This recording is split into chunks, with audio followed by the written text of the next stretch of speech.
Lokrashtra news network, जनसामान्यांचा बुलंद आवाज। तुम्ही भाजप सोबत आला आणि जयकुमार गोरेंचा चौथ्यांदा विजय झाला, त्याबद्दल भावना काय तुमच्या विजयानंतरच्या? मी ज्या दिवशी आलो त्याच्या अगोदरपासून पण जयभाऊचं वातावरण चांगलंच होतं आणि मी आल्यामुळे अजून त्यांना ताकद मिळाली। मी सांगितलं होतं खटाव तालुक्यातनं एक पण मत कमी होणार नाही, उलट 8 ते 10,000 मतं वाढतील। मी कमीत कमी 4 ते 5 कोपरा सभेत सांगितलं होतं। 8 ते 10 किती वाढले? भाऊने शब्द दिलता वाटलं त्यांचं तर राजकारण राष्ट्रवादीची महाविकास आघाडीची उलटी गिनती चालू झाली। पलट्याच्या जागेवर पण म्हणलेला की गुलाल रामभाऊ झालेच जास्त। काय झालं माहितीये का, रामभाऊ हा सातारा जिल्ह्याला लागले कॅन्सर आहे हे सगळ्यांनी ठरवलं होतं आतून। माझ्यासारख्या जयभाऊ सारख्या नेत्यांनी, माझ्यासारख्या सामान्य कार्यकर्त्यांनी, सातारा जिल्ह्यातल्या स्वाभिमान असणाऱ्या नेत्यांनी ठरवलं होतं हे एकदा कॅन्सर घालवायचं होतं आणि मताच्या रूपानं तो घालवलं। काय 12 वर्षानंतर एक भाऊ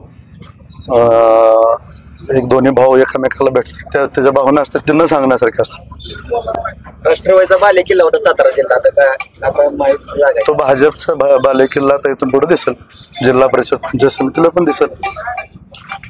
वरिष्ठ नेत्यांची एक हिसाब मिळाला नाही असं विरोधकांनी टीका केली। वरिष्ठ नेत्यांना आमच्याकडे तालुक्यात यायची गरज नव्हती, कारण आम्ही जयकुमार गोरे एक झालो होतो, त्यामुळे वरिष्ठ नेत्यांची आम्हाला गरज वाटली नाही। आणि तेच वरिष्ठ नेत्यांनीच सांगितलं की तुम्ही दोघं असल्यामुळे आम्हाला दुसरीकडे सभा द्यायची, तुमच्याकडे सभा द्यायची गरज नाही। शरद पवार इथं आले होते त्यावेळेस ते आमच्या दोघांबद्दल त्यांना कॉन्फिडन्स होता, जयाबाबद्दल कॉन्फिडन्स होता। शरद पवार ज्यावेळेस इथं आले त्या सभेत त्या भाषणात ते एकदा पण म्हणले नाही गाडगे साहेबांनी निवडून द्या नाही म्हणले म्हणून निवडून द्या म्हणले, त्यांचं उलट असतं। पवार साहेबांचं हमेशा उलट असतं। पवार साहेबांची ही नीती बंद म्हणजे संपलेली। हा विजयाचा बरगा शेखर भाऊ गोरेंचा हा विजयाचा लेडचा विषय आहे। सुरेंद्र कुतके पण म्हणाले ते सोडावं होते, काय ज्ञान गेलेलं आहे त्याला बेरजत धरू नका।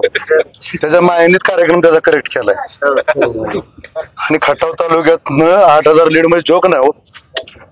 हे म्हणलं की प्रभाकर गारगे म्हणले होते की शेखर गोरे पहिल्यापासूनच एक होतं तर मग आता लीड का वाढलं? जवळजवळ 50,000चं लीड आहे। खटावच्या अस्मिता जपायचं म्हणत होते, मग अस्मिता 8,000वर राहिली का तुमची? 8,000चं लीड आम्हाला मिळाली ही अस्मिता तुमची? त्याला पुढच्या वेळेस बाटलीचं चिन्ह परमनंट द्या, जसं जयाबाला परमनंट आमदार केलं तसं बाटलीचं चिन्ह देऊन टाका। लोकराष्ट्र न्यूज, एक विचार समाज विकासाचा, वेगवान आढावा ताज्या घडामोडींचा, बातम्यांबरोबरच शेती, उद्योग, शिक्षण, साहित्य, कला, मनोरंजन आणि बरंच काही।